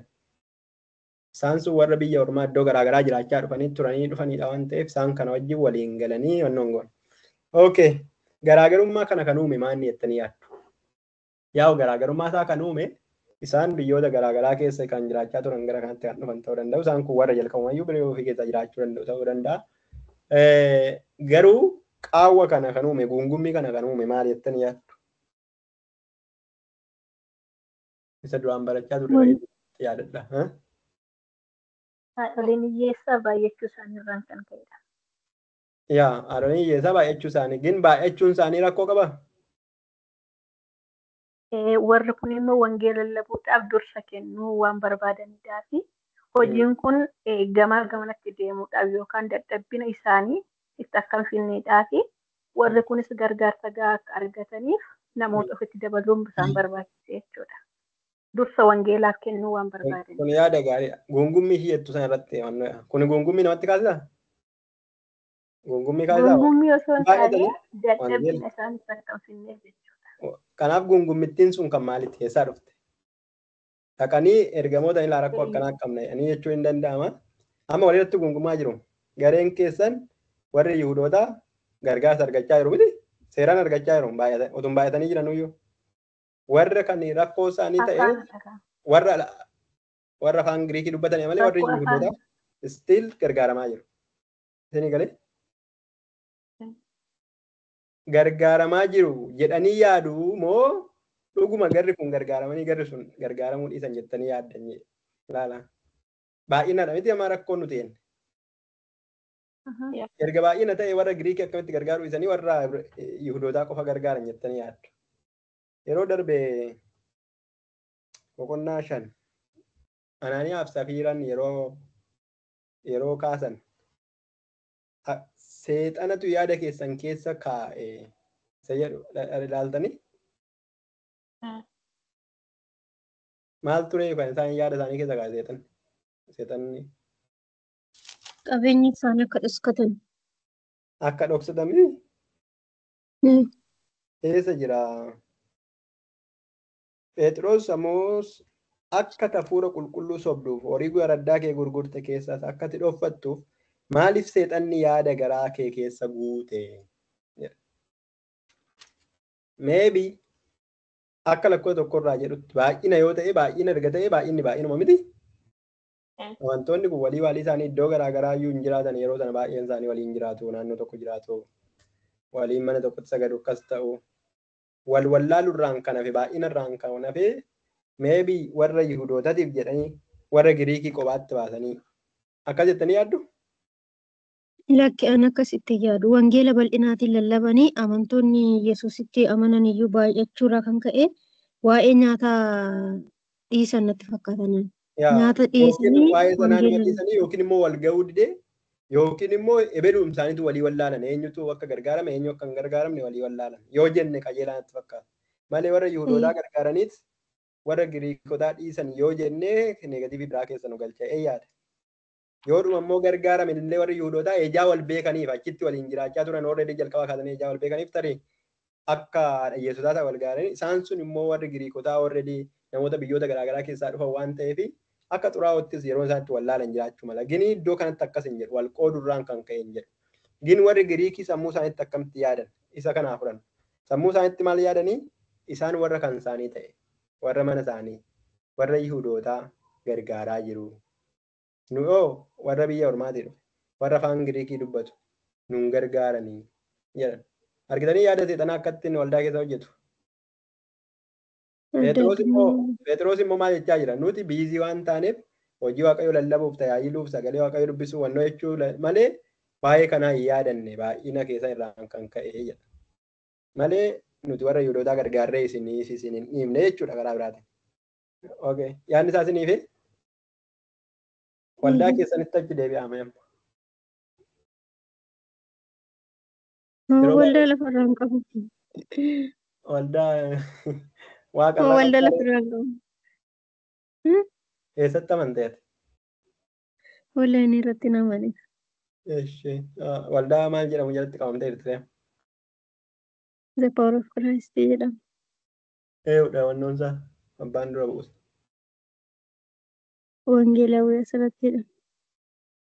Abbaan ta'e waldaa qaba biyya lafaarra. Eeyyen. Akka amma wajji jirtutti isaan wajjin qabameessaa wanni wajji wannoo jedhee wanta sirriitti itti maxxanteetuma gaggaafattee barachaa maal jettame dhiire? Eeyyen garuu akkaataa waldaa lafarraatti ittiin gaggeeffamu hin barannedha. Okay. Bakka ammaaf isaan wajjin turi yeroo gaafii qabaattu waan garaagaraa gaafa biyya galtee sin argita waldaa biyya Arabaas yoo immoo argattee carraa dhaqii ilaalii Dubaayii jiru natti fakkaata miti? Jiru garuu naaf hin eeyyamamu naaf. Yaa nutis immoo si barsiifna dabalee nu gaggaafadhu wantoota siin gallee garuu gaaf galteen argita. Filaas namicha san mayyattu sana nama yeroo baay'ee argamuu danda'u yoo ta'e sirriitti wannoo yoo ta'u baate immoo nutis si bira jiru. Yoo waasappii keenya qabaatte nu dubbisee waan addaa humtuu hin jiru waan asitti haasofnudha. Gini nuti waldaa keessa eeyyaa turreef sirriitti akka nu galuu kanaa ta'e garaagarummaa yeroo garaagaraa waldaa keessatti qabu yeroo baay'ee garaagarummaa dhugaa miti. Garaagarummaa yaada irraa ka'udha. Seexanni dhufee yaada abbaa tokko xaggoodha. Lakkaa ishiin amantii jechuu jammarta jechuudha. Lakkaa ishiin edaa wallagga waan taateef jetta. Mucayyoo waan wallagga taateef miti. Mucayyoo yaaduma akka itti tajaajilti. Yaaduma namni ishii jaallata. Yaaduma innaa ishiin tajaajiltu ibiddi bu'a. Malee mucayyoo waan wallagga taateef miti. Ati garuu gaaf shawaa taatu namni hundumtuu ililchuu gaaf argitu sammuu keetti kan dhufu mucayyoon lakkaa waan wallagga taateef jechuu jammarta jechuudha. Dhugaatti jira wanta akkanaa jiraachuu danda'a. Gini seexanni kutaa kanatti kan inni fayyadamuu barbaade kutaa garasitti maal fayyadamuu barbaade cubbuu waldaa kiristaanaa keessa waan jedhamu hin jiru duraan. Cubbuu waan jedhamu hin jiru. Waldaan guutuudha yeroo darbe argine miti. Cubbuun waan jedhamu hin beekan gara inni itti naanna'u. Okay? Sana booddee seexanni yaada garaa namichaa keessa gaafa guutu, maybe dubartittii sana keessa guutuu danda'a. Namicha naan jedhu gammadina. Garaa isaanii keessa gaafa guutu, garaa isaanii keessa gaafa guutu walii galanii akkasa yaadaa jedha. Indee yaa bareeda. Akkasaa goonu walii galanii dhaqanii hafuura qulqulluu gowwoomsanii achumatti du'an battal. Lachuu haati manaa abbaan manaa. Seexanni gaaf sana waldaa kiristaanaa sobaan galuu barbaadee ture. Yaa shangaay manfasiisa jechuudha. Attaallaluudhaan galuu barbaadee ture. Garuu Waaqayyo hafuurri Waaqayyo iddoo isaatti qat godhee kutte. Hin milkoomne. Seexanni boqonnaa jaarratti akkamitti galuu barbaade jettu divaayidii gochuu barbaade, gargar baasuu barbaade namoota kana. Warra Heleenin, warra Helenistiin, warra Giriikii isa dubbatan, isaanii fi warra Yihudoota, Ibroota warra jedhaman gargar baasuu barbaade. Maaliif gargar baasuu jettu afaaniin. Isaan sun Giriikii dubbatu. Isaan kun Yihudoota, Aramaayikii isaa dubbatanii yookiin Ibraayistii Yihudoota afaan ejaa dubbataniif isaan sun walitti siqu jechuudha baay'eedha. Waa nuti garuu zariin isaanii maalidha? Qomoo Waaqayyooti. Qomoo Waaqayyoo walumatti Yihudoota hundi isaanii akka fo'annaattis yoo ta'e, akka amantiittis yoo ta'e hundi isaanii kiristaanota. Yesuus kiristoositti kan waamamanidha. Gini lakkaa nuti ejaa afaan Giriikii dubbannuufidha kan isaan nu qoodanii warra afaan Yihudootaa dubbatan qofa gargaaraa jiran isa jedhutti jammaran. Yaadicha maaltu keessa ka'a? Seexanni qaawwan argate jechuudha. Qaawwan argate garaagarummaa kan argate. Garaagarummaa kanatti argatee yeroo dhaqanii isaan guungummii isaanii meebii ofiif itti matanii yookiin nama Phexros fa'ii Yihudoota waan ta'eef itti matu yaadu warri Giriikota irraa dhufan. Gin meebii guungummii isaanii kun dhagaamee karaa ittiin dhaqee Aroonno meebii Baarnabaasin shakka isatu dhagaa waan akkanaa dafe. Inni Yihudii wannoo mitiiti inni achirraa wannoorraa dhufe Qophiroos irraa. Asitti yoo guddate. So inni namas naannoo Yerusaalem waan taaneef yeroo baay'ee waan akkanaatis sensitiivii waan ta'eef namichichi meebii isatutti mee fayyee hin shakkaan ofii. Gaaf dhagaanii bartoonni kun dafanii balbalatti cufan. Waldaa keessan keessatti akka wanta akka garaagarummaa ta'ee uumame beektu yookiin immoo waldaa keessan keessa dhiisannoo guyyaa hin uumama.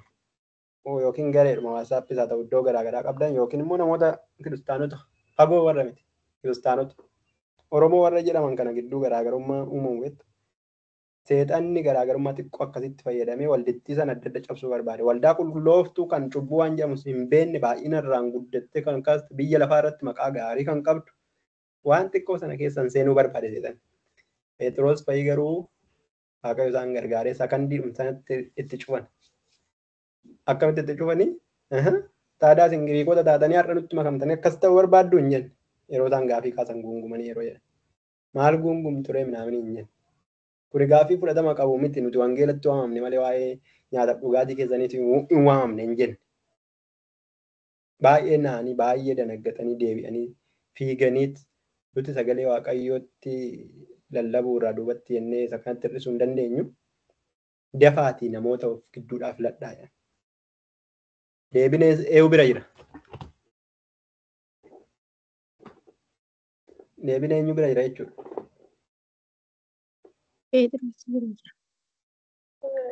Namoonni sun eessa keessa jiru? Achuma keessa jiru obboloo. Saba sana keessa jiru miti? Argitee? Deebiin sabuma sana keessa jira. Gaaffiinis sabuma sana keessa jira. Garuu seexanni deebii kana otoo bira hin qaqqabin gaaffii kanaan saba kana gargar cabuu barbaade ture jechuudha. Waldaa kana gargar baasuu barbaade ture. Warra Yihuudootaa kan warra wannoo jedhee jechuudha. Yaada keessaniin duubatti deebi'aa warri waldaa keessa turtanii waldaan keessan kanaan dura garaagarummaa uumame akkamitti furte? Jaarsolii taa'ee mari'atee fura miti yeroo baay'ee furee deebisaa gaaf sanbata guddaa yookiin gaaf ta'e dhufanii isinitti maxxansu.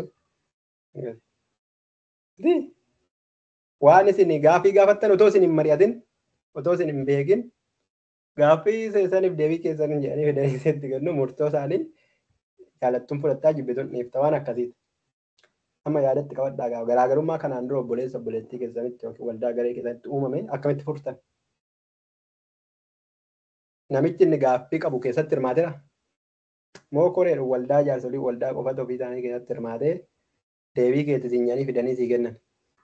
Deebiin sun immoo si quubseera yookiin namicha isa gaaffii gaafate sana quubseera. Akkatti isaan kun filatan argitanii?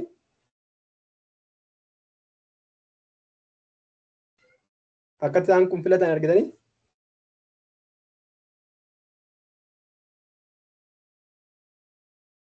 Sa'ooji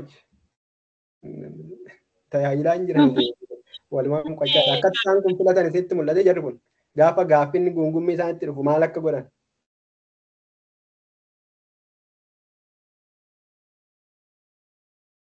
Maal godhan? Akkamitti furan gaaffii kana? Nu keessa namoota filachuu qabna jedhanii dubbatan kaa dubbii kana mootiin erga inni dubbatee booddee isaanitti dubbatee tuutni jaraa immoo yaada isaanii sana jaalatanii fudhatanii jechuudha. Yaa. Mootummaan Nu isaanii keessa iyyuu hin jenne of keessa ofiima keessa of keessa keessa barbaada. barbaada.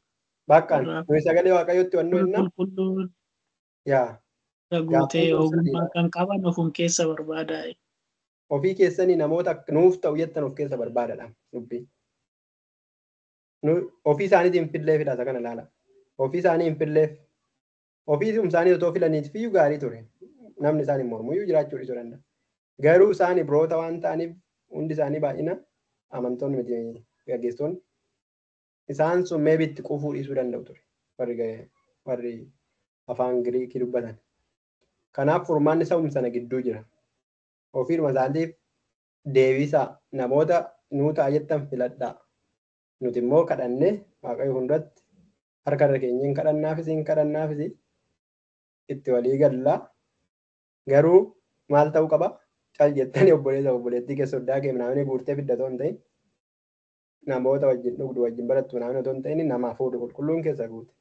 Nama maqaa gaarii namoota hundatti qabu. Nama amantii isaatti jabaa. Ogummaa kan qabu. Kanaaf innaa isaan guuranii fidan namni hundumtuu beekamoo hin beeku. beeku. Beekaa jechuudha. Phexros dirqama kun ogummaa hin qabu jechuu hin qabu. Sababni isaa namni hundumtuu ogummaa qabaachuu namichaa hin beeku. Ani Baarnaabaas akkamitti keessaa akka fe'an beeku. Amantii isaaniitti cimaa ta'u amantoota kana yoom akka manan beektu dhiyoodha. Fayyachaa deema. Maal amantoonni manaa akkamitti manatti isumayyuu immoo Giriikidha. Yoo dhaqxanii ilaaltan baay'een isaanii maqaan isaanii yoo ilaaltanii sarchii gootanii maqaan isaanii Giriikidha. Warra Yerusaalem turan keessaa warra Ibrootaa keessaa hin filatamne tarii. Nama warra miidhama qabna jedhan keessaa filataman baay'een isaanii akkuma wal beekanitti jechuudha. Akkamitti namni manumatti dhiyootti konvartii ta'ee gara gooftaatti deebi'ee hafuuraan guutamee ogummaa qabaatee amantiitti cimee maqaa gaarii namoota fuuldratti qabaata. Nutoo waggaa 7 8 10 24 something achuma jirra. Obboleessi keenyaa nu nama yaa'ii amma sanaa mitiitiin yaaddanii isa kana. Amantoonni kun waggaa baay'ee turan jettanii yaaddu?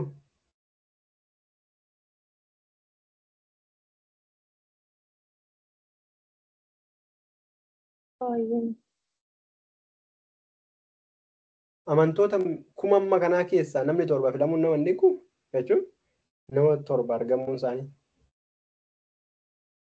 Amantoota mitiiti mee waldaadhuma nama 100 wayii keessatti otoo daaqonii na filatanii akkamtu natti dhaga'aman anatti jecha.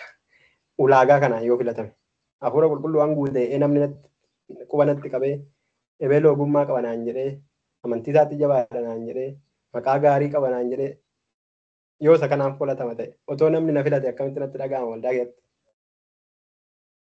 Lallabi na godha malee waa'ee nyaataaf gurguru baay'ee amma kana miti jechuudha. Okay, gooftaan itti na eebbisu. Ulaagaa ittiin isaan filataman argitanii?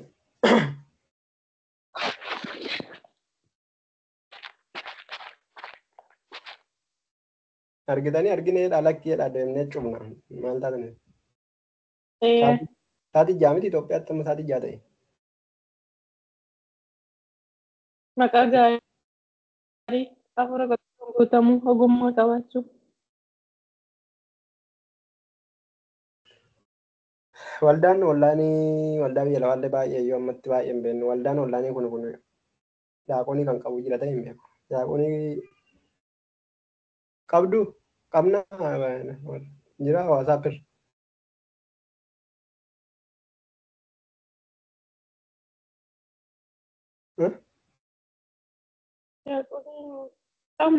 Koroota qabna ga'a. Akka koree wantillee haa fudhannu gaafa koree filannu akkamitti filan beennaa namoonni sura fuudhan guutamuu isaanii. Inda'uun inni kan koree kan gaggeessitutti dhiyaatanii akka jaarsolitti akka gaggeessutti dhiyaatan inda'uun kan isaanii cimaadha. Hafuura qulqulluun guutamuu ogummaa qabaachuu maqaa gaarii amantii jabaa kana qabaachuu isaanii beennaa. Viidiyoo bilbilee beennaa argine namichi. Viidiyoo bilbilee beeknu garuu akkaataa hirmaannaa san waldaa irratti taasisanii fi tokkoffaa akka onlaayinii kanarratti yeroo filatamanii namoota waldaa keessa deddeebi'anii yeroo hundumaa kadhatan akkasuma immoo dhaloota illee to'achuu danda'an jedhamanii fi namoota onlaayinii qabanii yeroo hunda onlaayinii irratti argamanii nama to'achuu danda'an kan akkasiitu jechuudha kan barbaadu. Ulaagaa kanan guunnettanii yaaddu akka onlaayiniitti. Ulaagaa macaafa qulqulluu kana. Yaa sammaa kana daaqonoota yookiin gaggeessitoota koree maa ta'u ulaagaa mashii kana guutuu dandeenya jettanii yaaddu.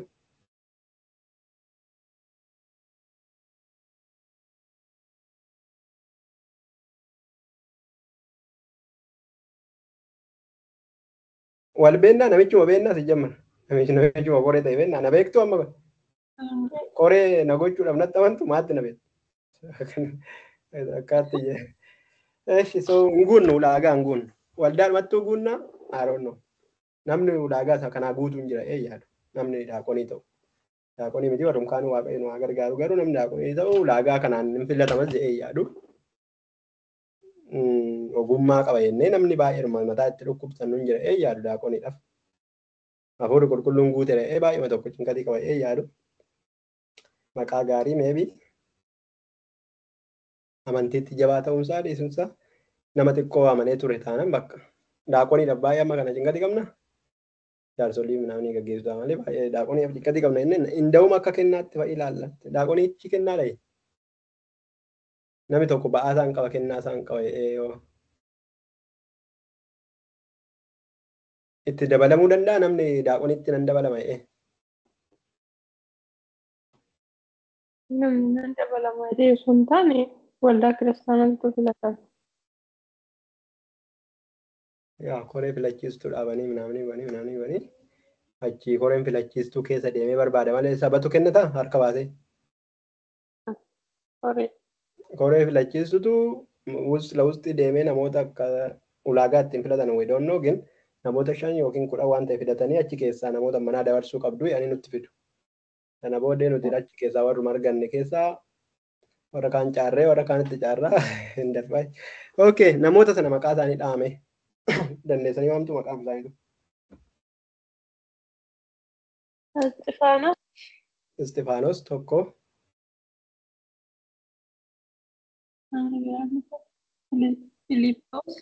Filiippoos lama. Prokoroos sadii. Niqaanoora afur.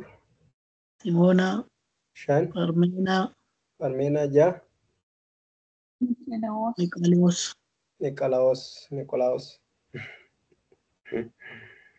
Niqolaawos iddoo jedhutti nama biyya Anxookiyaa isa amantii warra Yihudootaa fudhatee ture jedha.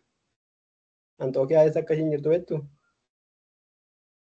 Gana waldaa boqonnaa 11 irratti gana wangeellachi qaqqaba. Innichi nama biyya sanaati amantii immoo warra Yihudootaa fudhate. Amantii warra Yihudootaa jechuun maal jechuudha?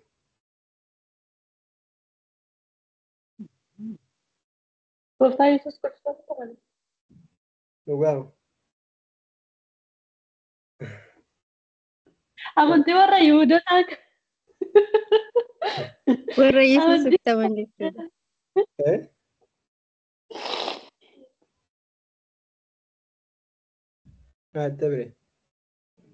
Warra Yesuus itti amanan jechuudha. warra Yesuusitti amanan akkasuma amantii warra Yihuudootaa jechuun warri kaan anis wal harkaadha warra Yesuusitti amanan jechuudha moo amantii isa tokko jechuudha amantii abbootaa.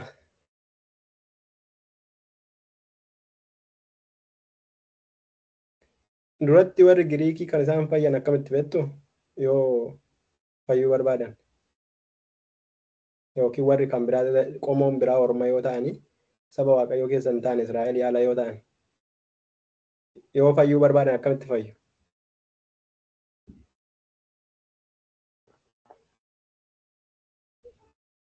Kallattii waaqayyotti amanu?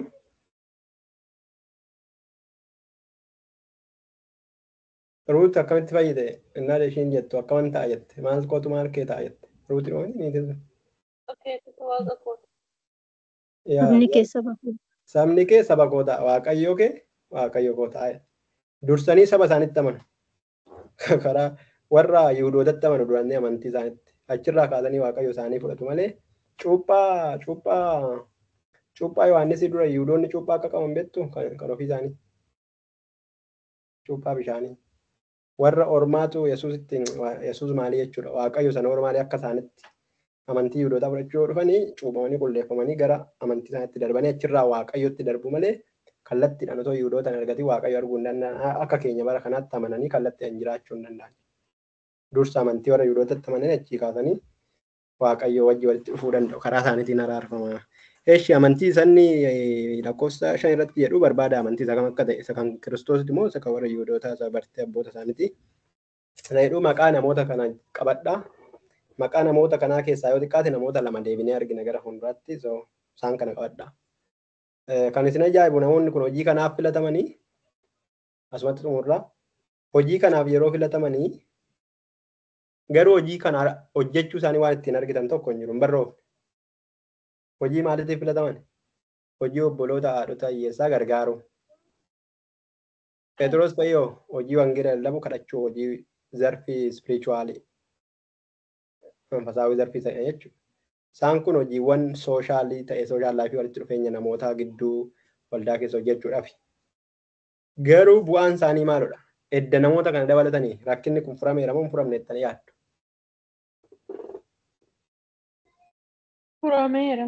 Furameera. Otoo furamuu baateen callisanii kan. Okey, otoo furamuu baateen callisanii akkamitti beekna immoo?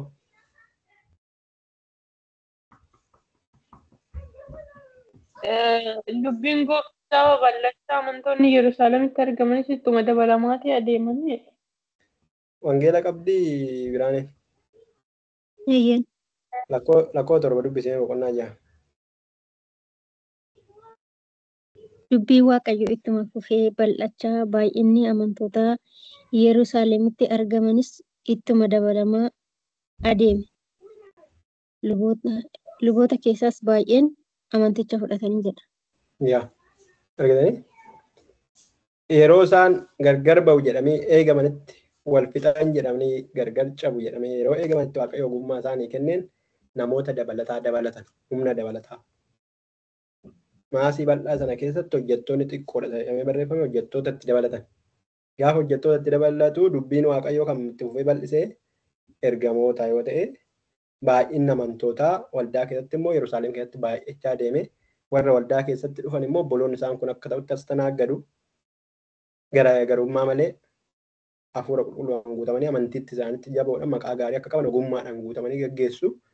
Sana booddee achuma keessayyuu eenyutu amaneedha?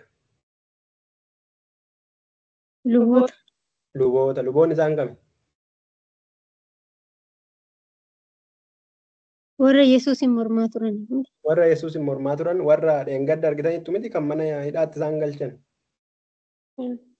Mana hidhaatti warra isaan galchan, warra isaan hin morman, warra isaan irra hari'atan, warra isaan reeban, warra isaan hidhan, isaantu amanuu jalqaba. Bu'aan isaanii argatan akka kana jechuudha. Kanaaf mee waldaa keessanitti deebi'aatee yaada keessatti yaada yeroo itti garaagarummaan uumame akkam ture? Garaagarummaa sabni kaase yookiin immoo tarii guungummii sabni kaase sanaaf gaggeessitoonni akkamitti yaada kennanii daaqonoonni yeroo baay'ee waldaa keenya keessatti akkamitti filatamu daaqonoota otoo hin ta'in hojii gaggeessuu garaagaraa irratti sabata of keessaa baasee fileetti kennamoo Isaantu koree wayiitiin filatee nutti fidee gadi wannoo jedhee nama kana keessaa 5 keessaa filachuu qabdu nuun jedha. Isa jedhu isa filatu sana immoo dhuguma hafuura qulqulluun guutameera. Maqaa gaarii namoota hundatti qaba. Waldaa sana hundumaa hundatti amanamummaa danda'a. Ogummaa qaba. Amantii isaatti cimaadha. Namichi sun nama hafuurati. Moo jaljeetu hojicha hojii fooniti yoo mana qulqulleessuudha yoo mabaa guuruudha yoo maal rakkoo qaba. Eetuma akkuma abbaan walitti dhiyaatu akkuma barbaadetti wal filaa. Sana booddee yoo bu'aan macaa waldaa keessatti argame maalidha? Waldaa keessatti waan tokko ta'eera. Ayyaanni tokko ta'eera. Jijjiiramni tokko ta'eera. Waaqayyo maal hojjete? Waaqayyo konfirmitti godheera akka bartootaa kanatti. Bartoonni konfirmi godhan namoota isaan fidan kana. Kan isin ajaa'ibu namoota isaan filatan kana warra miidhamtootatu filate baay'inaan. Achi keessaa malee namni maqaan isaaniiyyuu baay'inaan kan agarsiisu warra miidhamtoota keessaa filataman. Warri Yihuudootaa warri kaan isaaniif isinumtuusti carraa argadha. Isinuma haa ta'u garuu kan isaan gaggeessan waldaa hunduma. Kan isaan filataman baay'inaan warra miidhamtoota orma keessaa dhufan kana keessa. Kan baay'inatti isin ajaa'ibu jechuudha. So yeroonni kun itti quufanii hojii kanatti hojjetanii soora jechuun baay'ee dhaqanii kushiinaa dhaabatanii biddeen qopheessanii fi yeroo sana waan akkanaa miti baay'inaan waan amma kanaa miti. Gara jalqabaatti kan nuti qo'achaa turre yoo jiraattan bakka namoonni mana isaanii lafa isaanii garaagaraa gargaarsa waldaa kiristaanaatiif jecha gurguranii fidu. Isicha sana iddoo barbaachisu iddoo rakkinni jirutti hiruudha akka ta'utti nama hundumaa wal caalchisuu malee akka rakkinni isa quunnamutti jechuudha. Sakaaniif 150 ta'uu danda'a gin akka rakkina inni qabutti iddoo barbaachisutti hiruudha. Baay'inaan malee baay'eetti waa'ee kushiinaa dhaabatanii nyaata hojjetanii akkasii miti. Boqonnaa 8 booda immoo boqonnaa 8 booda immoo yeroo itti waa'ee Isxifaanos qo'annaa. Namoonni amma daaqoniidhaaf filataman keessaa namoonni yoo xiqqaate namoonni lamaan isaanii hojii gaarii waaqayyo kan isaan ittiin hojjetan jira.